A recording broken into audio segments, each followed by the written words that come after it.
Hi, I'm Lacey Artemis, and I'm the host of the Hat Collecting Talk Show on YouTube. I decided since I'm usually the one asking the questions to guests, people don't often get to hear all of my own answers to these questions, and I thought it might be fun for me to answer them myself so that people kind of know my full story or more of my full story. So, the first question in the show is, where did you grow up? And I grew up in a city called Oshawa, which is about an hour outside of Toronto, where I currently live. And I lived in Oshawa until my mid-20s. And I moved to Toronto when I got my first job in North Toronto.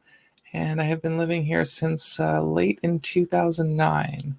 Um, as for true and false stereotypes or misconceptions about Oshawa, I'm not really sure. I guess some people think of Oshawa as part of the GTA, the Greater Toronto Area, but it's technically not. It's part of Durham region, which is, kind of like the next county over sort of thing. But a lot of people do live in Oshawa and commute to Toronto for work, or sometimes even vice versa. Um, and so Oshawa does kind of have a kind of an indirect connection, I guess. So the next question is I didn't do an intro for myself, but I'll talk about the things that I'm doing and how I got into them. So this show, obviously, I started this show started recording it, I believe, in August, late August or early September of 2020. And originally it was supposed to start in the spring of 2020. I was preparing to start it back in February under the name Polymath Corner, and the idea was going to be interviewing other generalists to find out how they were making their generalist ways work, like because that's been a struggle for me my whole life of having all these different interests and never being able to find a job that satisfied many of them. And so I always felt like jobs kind of shortchanged me, left me wanting more. And so I know there's other people out there like that, and I wanted to find more of them and find out their story and find out how they were making it work for them. But then the pandemic disrupted that, and it was kind of good actually, because what essentially happened was it gave me a few extra months to kind of mull things over. And when I finally decided by July that I was like, I really need to do this, I need to get it started. I started thinking of different names because like Polymath Corner it's not really catchy, and it's going to be a little bit limiting and kind of limited appeal. So I was thinking more about it, and I think I stumbled upon a few ideas, but one of them was hat collecting, and that one ended up sticking. And I really liked the idea of, we all wear different hats in our lives. And so that really just felt like it ended up being the right idea, the right theme, and then I just had to build the structure of like, hey, what questions am I going to ask? And if you go back to the very first episode of the show, it was much less like you can tell that I had an idea that I was going for, but I hadn't worked out all the kinks yet. And so over the first kind of like 9 episodes, that was me figuring out the questions that I wanted to ask to get the answers that I was looking for. And so now the show has really solidified, and I'm happy with it. I'm really happy with the answers that it's getting. As for the other things that I do, I am also a musician, not so much anymore, but from about 2006 to about 2013, well, I guess about 2010, I basically, between 2006 and 2010, I wrote, recorded, mixed, and released basically at least a full album or an EP every year. I was just constantly writing new stuff and putting it out, and that was my passion, and that got to exercise a lot of my itches as well. And I kind of stopped doing that not because I ran out of ideas. I just kind of reached a point where my creative energies were feeling like they were kind of in a different place. Like I started to get a lot more into writing after that, and so the kind of the 20 sort of 12, 2013 up until now, I've been doing a lot more writing. But I did do one more music album in 2018 called Prevailing Winds, which is on my Bandcamp page, and that was kind of an unofficial send-off to my music career. It was kind of taking leftover bits of ideas that I had from the last writing session and finishing them, and just kind of saying, if this is the last album that I ever do, then that's okay. I'm okay with that. So that was that. The writing stuff, I've just always been someone who likes to express myself.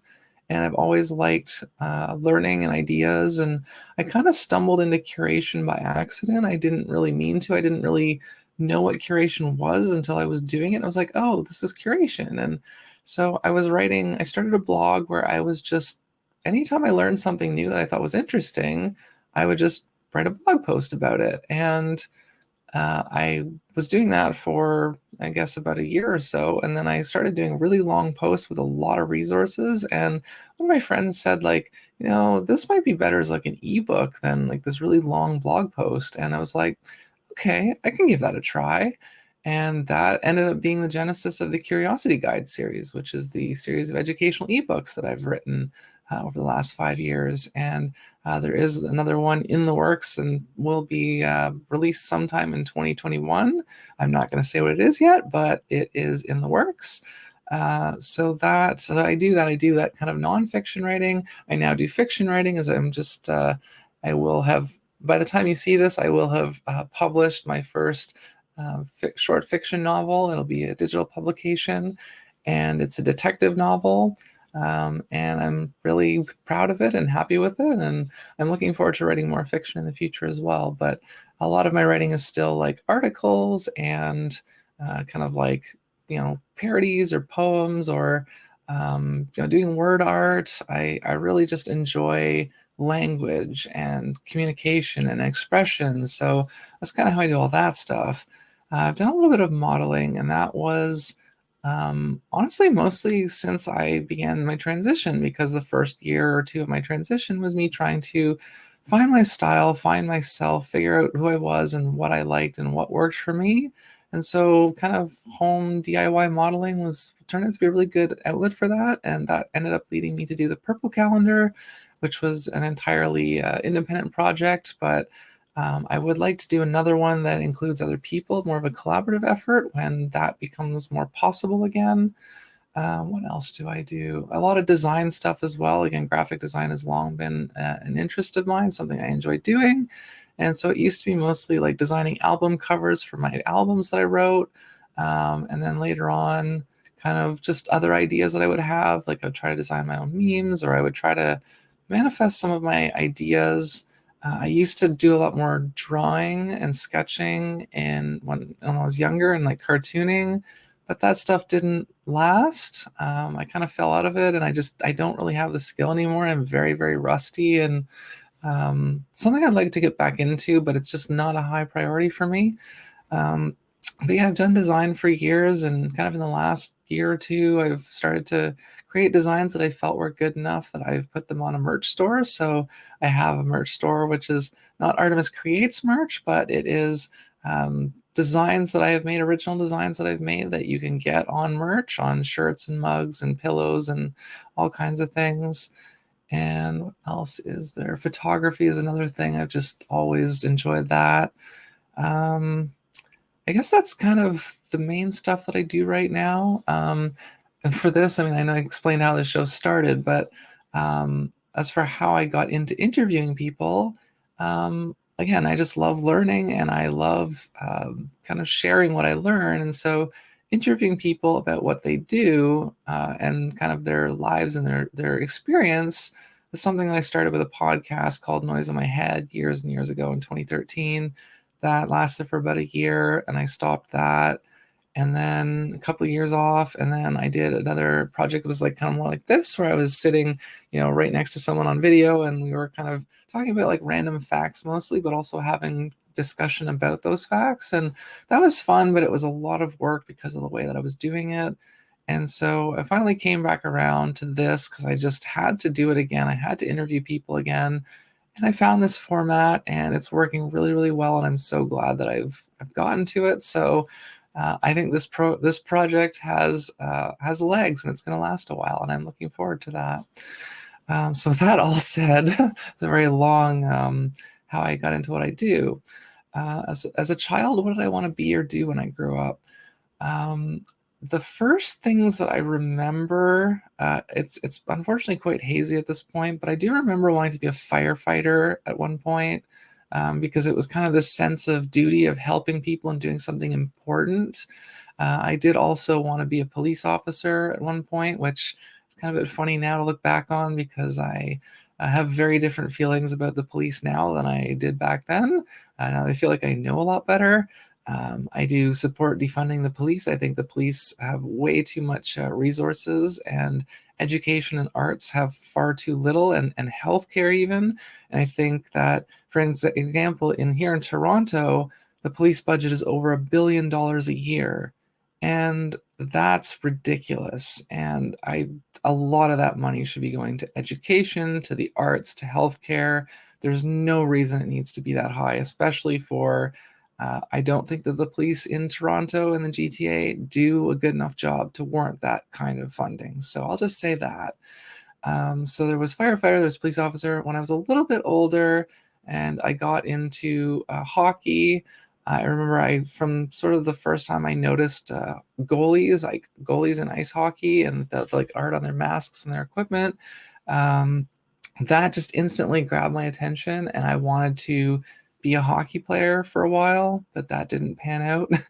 And then when I graduated high school, I still remember my dream job when I graduated high school was to design websites for bands because I loved music and I loved the like artwork on album covers and bands with visual aspects like Slipknot or Mudvayne or Mushroomhead.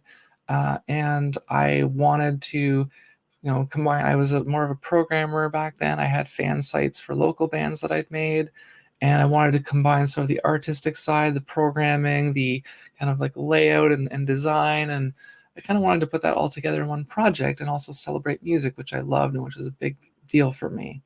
That did not quite work out, but that's okay. So what age did I feel like I had found the right path for me? So as I have alluded to, or I've said kind of on episodes of the show where I've been interviewing people, I'm currently 36 as I'm recording this. It's late 2020, and I basically feel like definitely this year, I feel like I'm on the right track finally. Last year, I guess I was starting to feel that way. I was starting to feel kind of the beginnings of it. Of course, I didn't transition until 2008, basically. That's when it started. So I wouldn't have been able to say that I was on the right path before that. But I can look back at the things I've been doing since 2013, and I can see all of the like kind of threads and all the like seeds that have led to this project and the other things that I'm doing right now. I kind of had to like stumble around awkwardly for years and kind of find my way, but I found my way and I'm on the path now. So for me, I would say this year, 36, the age where I finally got onto the right path.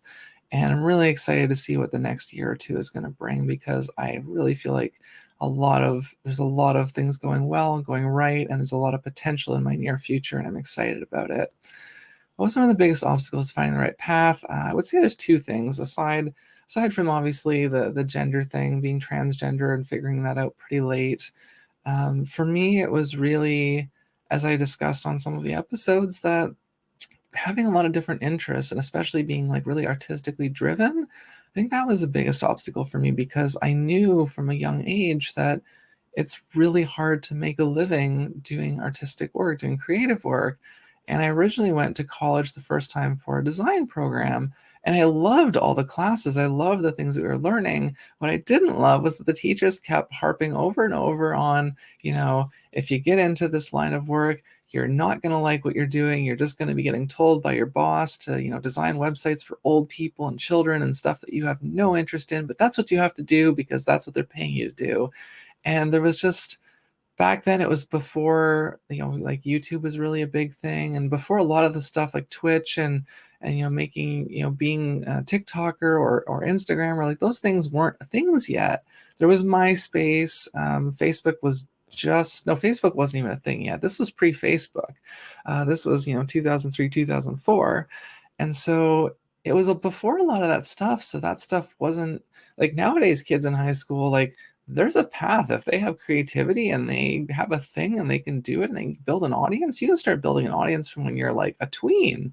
But that wasn't possible the same way when I was growing up. So for me, it was always frustrating of like, I knew I wanted to do like music or design or like creating multimedia, like video stuff. I was interested in that forever, and there wasn't a clear, obvious way to do it that I wouldn't have ended up hating it. Like that was how I felt, and other people on the show have said that they felt that if they got into a creative career, they would end up hating that type of creativity because they didn't get to do what they wanted. They were being told what to do, and they couldn't be themselves really.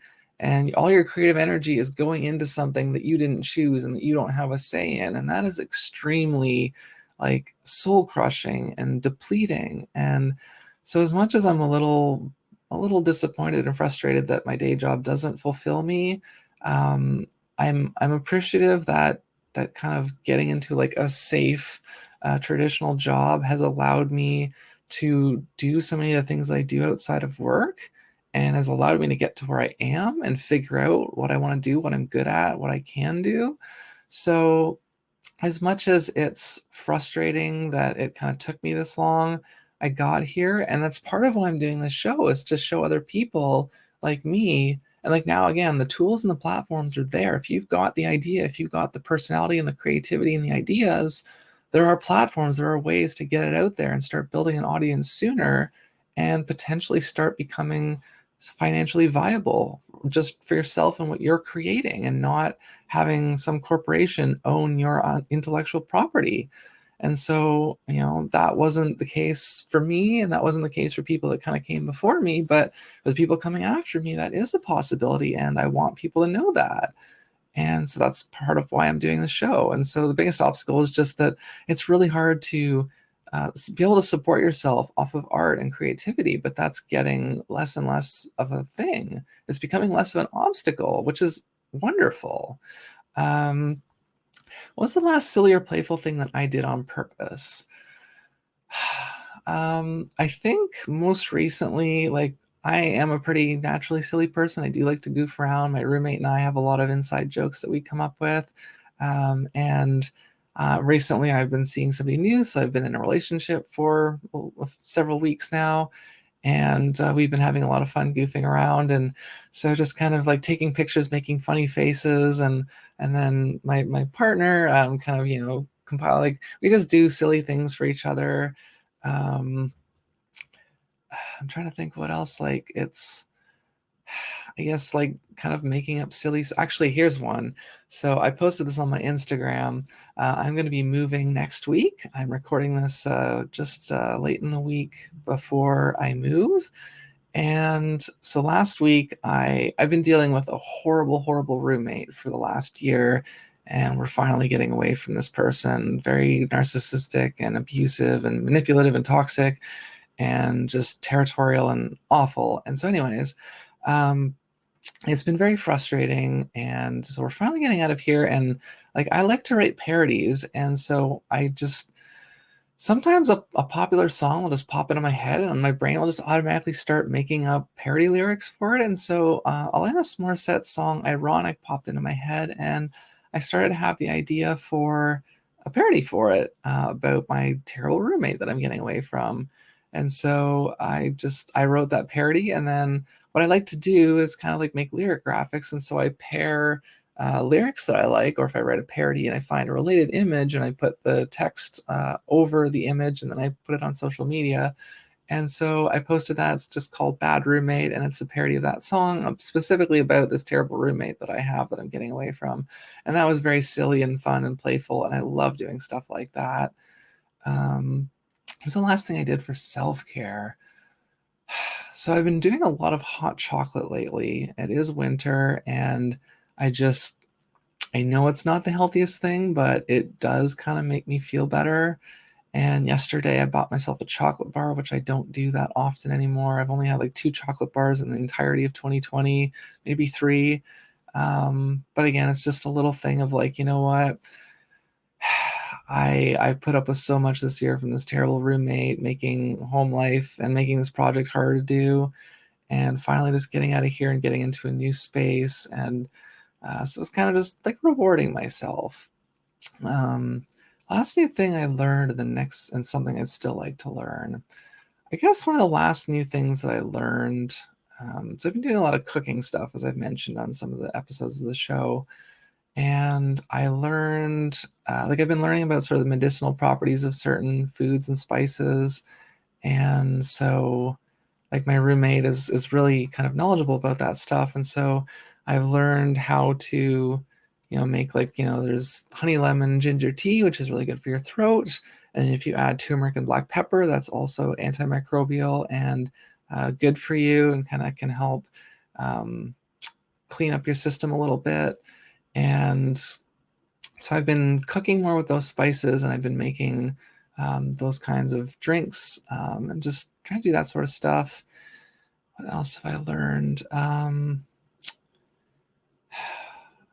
I I can't think of anything else off the top of my head right now, so I guess that's gonna be the answer for that. Something I'd still like to learn. I'd like to get back to language learning. I'd like to get further with my Japanese study. I really enjoy Japanese. I also would like to learn some more other languages. A goal that I have in my life, a little bit more broadly, I seem to have a natural aptitude for language, and I'm not entirely sure why this is. It probably helps speak to why I enjoy communication and expression so much, but um, I have learned Spanish. I've learned American Sign Language. I'm not saying that I'm fluent in any of these, but I've learned some of them to a degree. Some French. I've dabbled in kind of like German and Dutch and a couple of other things, but Japanese, obviously. I did briefly kind of poke around with Russian and Mandarin, and I do want to go back to those. And part of that is me feeling like um, I think of it in terms of, even if I only have like basic functional capability in these languages, but like Spanish and Russian and Mandarin, like, these are languages that are spoken by millions, if not billions, of people. And so my thought is, if I have even just a basic ability to converse on like a simple level with people in those languages, that opens up my ability to interact with people and to help people to a much larger degree.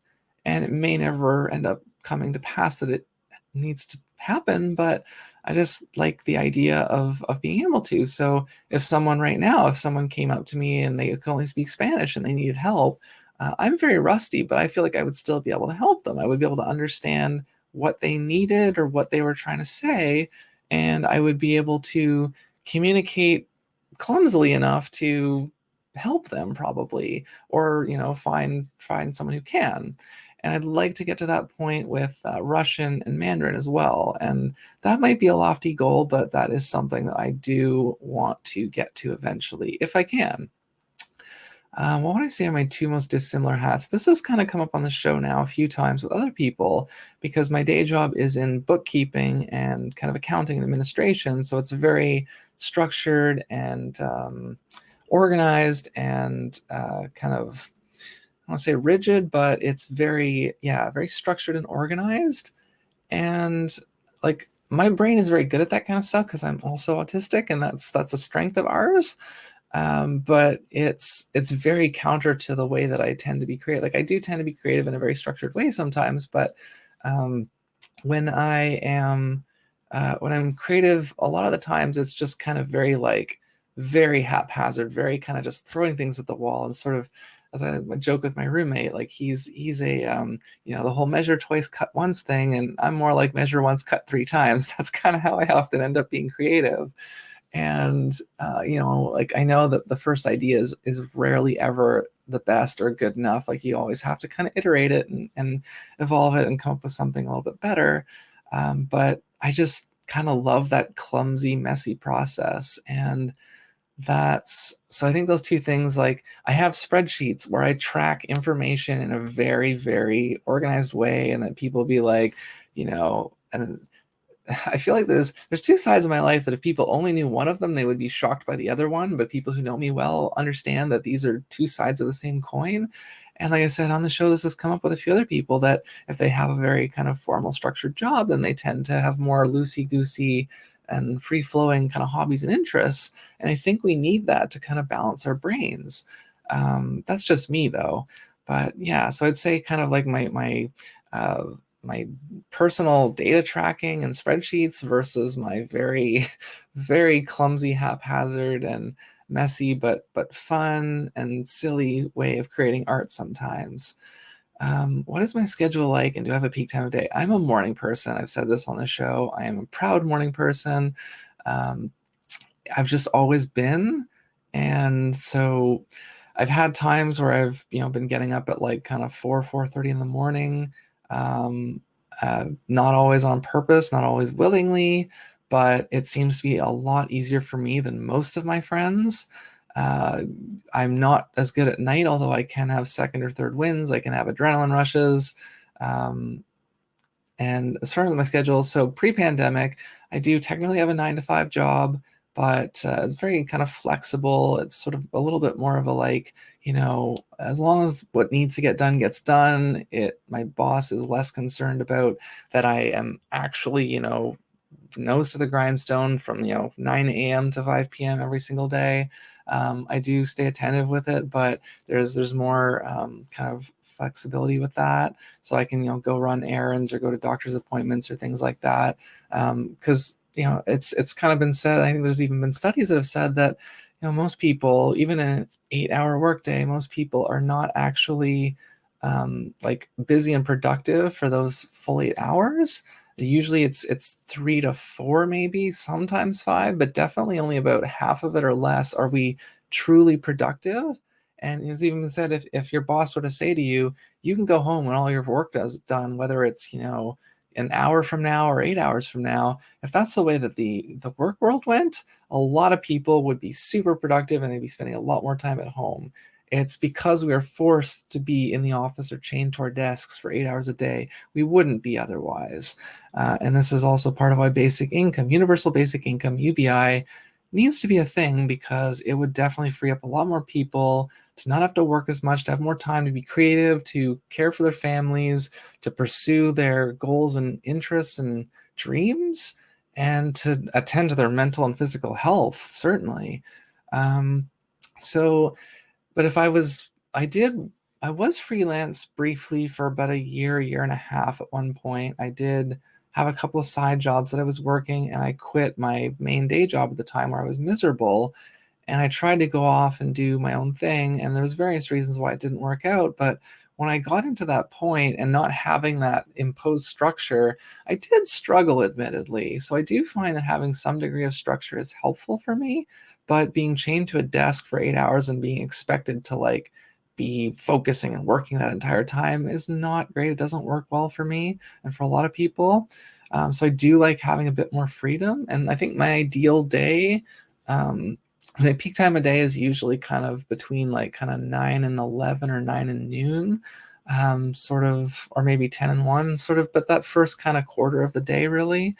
But my ideal day is usually, spending about 2 or 3 hour chunks at a time on like, creative stuff or like exercise stuff or organizing, cleaning, cooking, those sorts of things. Like I like that kind of variety and never doing one thing for more than 2 or 3 hours at a time, usually.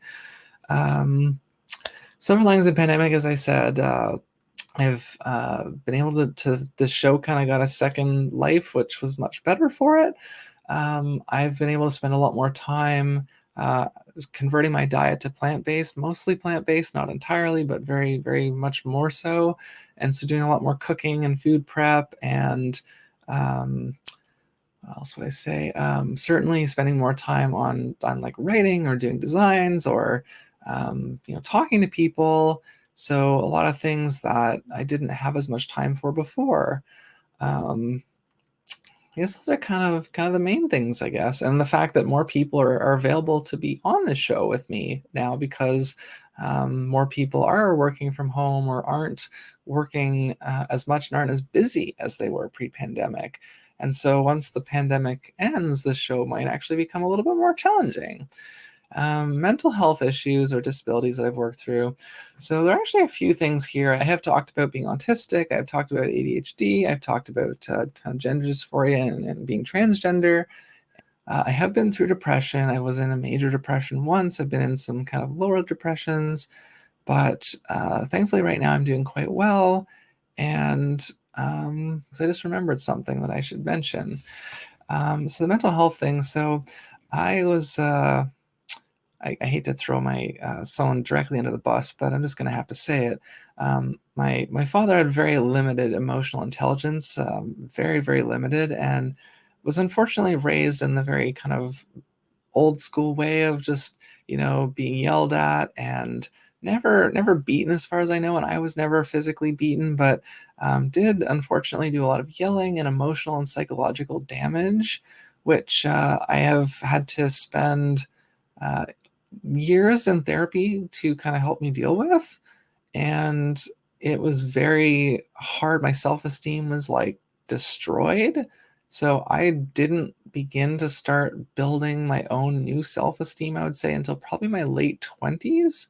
Before that, I was just, I was kind of a mess, and I thought I was like nobody would care about me, and I was very needy and very desperate. And I kind of reached a point, and kind of reason why I'm reminded of this is because um, I, for a very, very long time, and still to a degree, I didn't feel like I deserved to be happy or to have my life be the way I wanted it or to succeed or those sorts of things, that really toxic, self-defeating self-talk and way of thinking. I guess that's kind of the majority of it that I can think of off the top of my head. How have the close relationships in my life been supportive of me? As I've talked about, my father always wanted me to get into the trades. He always wanted me to get into like a secure, stable job, which I did ultimately. But he was a factory worker. He worked in a factory and one job for his whole life. He dropped out of high school, and he was one of those people that kind of just the stereotypical like boomer generation of you get one job and you work it for your entire life and then you retire.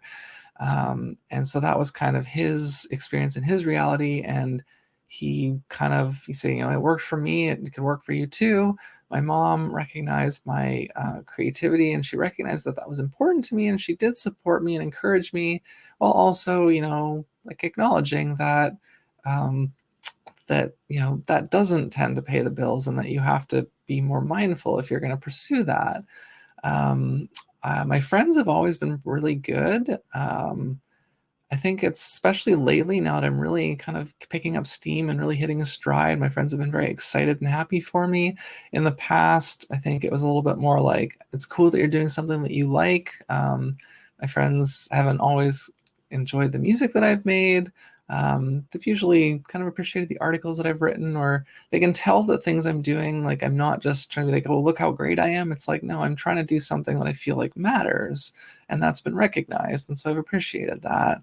And of course, now this person that I've been seeing recently has been extremely supportive and a great cheerleader, and we're doing that for each other, which is super awesome. What is a big failure in my life that I learned something important from? I think like I've had a lot of smaller failures in my life. There was a lot of things that failed in my life. Like, one time I got so close to my dream job at a video game company, and this was like 10 years ago or something like that. But I just remember I kind of had to start stealing myself, because like stealing as in like stealing up hard, not stealing as in like taking something that doesn't belong to you. I had to steal myself emotionally, because I I have always cared a lot, and I've always had kind of big dreams and big goals and aspirations, and wanting to make people happy and be happy, and like just wanting to have a job that I actually liked and that I felt was contributing something to the world was really important to me. And so the fact that I was just never able to find that, and I came close a couple of times, and the time when I almost got the job at the video game company, and I knew like I'd had the second interview, and like I knew that like, okay, this could actually happen. This could be huge for me. Like this could completely change my life trajectory. And so when I got the call, and then they said like, we really loved you. It was so hard to, basically the other person that they picked had been referred by a current employee. So That's why they chose that person over me, because of that just that time, the nepotism basically. And I remember knowing that that was a possibility, and I had kind of pre-steeled myself for that, or just like prepared for that disappointment, that letdown.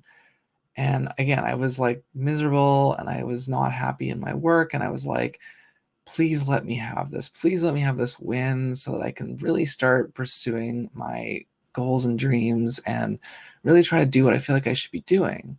And I didn't get it. I was like, okay, back to the drawing board again. And it was really hard, but I was just like, I just don't have a choice. I'd been through that several times, and it just kind of showed me like, you know what, you can fail 100 times before you succeed, and you just have to keep trying, as hopeless as it might seem.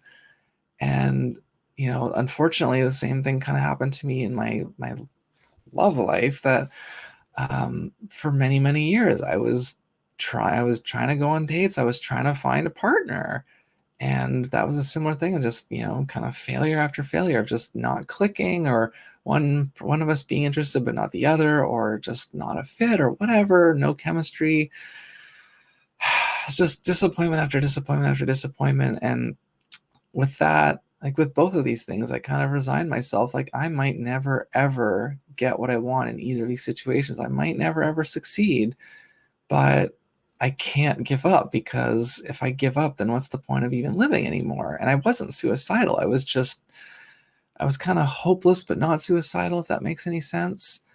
And now that I'm fortunate enough to have gotten to where I am and kind of have succeeded in some really significant ways, I feel like it's saying, over a decade of failures and of feeling like it was never going to work, and then it finally did, kind of showed me like how long it can take and how many times you have to fail sometimes before you succeed. And so that's kind of a lesson that I've learned, and it's gotten a lot easier now. Like I've got more confidence and more, um, I kind of rebound more quickly when things don't go right or don't go how I want them. And that's a lesson that I've learned. Advice for teens, 30 somethings, and grandparents. This is going to be tricky. Um, I mean, a lot of good advice has come up on the show for teenagers. A lot of people said, like, high school sucks for most people. If you had a good high school experience, it's probably because you peaked in high school. Probably, maybe not always in every case, but probably. It does usually get better because high school is ridiculous, and like you do think that everything is so important and matters so much, but like once you go to college, like that's kind of when life really starts. um, so teenagers, just hang in there. Try to make good friends, try to make friends with people who actually support you and care about you. I would say, uh, on this show, I try to like kind of bring up this idea of like good supports. What's a healthy relationship? What's a healthy support? What's a positive uh, person or a positive presence to have in your life? Because they're so important. So if you like try to read up on things like abusive behavior, narcissism, like sociopathy, sociopaths, like learn, like educate yourself about those behaviors and those signs and notice them. And the sooner that you learn to notice those in people, the sooner you will not waste time and energy on those people. You will keep them out of your life, and you will keep good people in your life, and that will do you so much good. And that also applies to 30-year-olds if you haven't figured it out by then. Because I certainly, didn't know the whole abuse thing for a while. But I think that's something I strongly recommend to everyone. Learn about like abuse and manipulation and toxic behavior and fake apologies, and teach your friends. When you learn about that stuff, teach the people that you care about. It's tricky because you don't want to teach someone who actually wants to manipulate you how to do it better so that you don't catch them. But like you do want people who prove to you that they're good, they deserve to be in your life. Teach them about that stuff so that they can protect themselves too. 30 somethings, obviously, if you haven't figured your life out by 30, it's okay.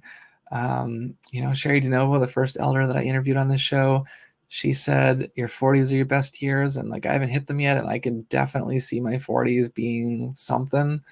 Um, if you're not on the right track yet, it's probably not too far off, hopefully. But don't beat yourself up because like I know this is why I'm doing this show to combat these cultural narratives because they piss me off, to be honest. That just these things that are they're kind of we're convinced of, we're told are we hear so much that we believe them and they're not true. There's no right age to have your life figured out. There's no right age to have anything figured out.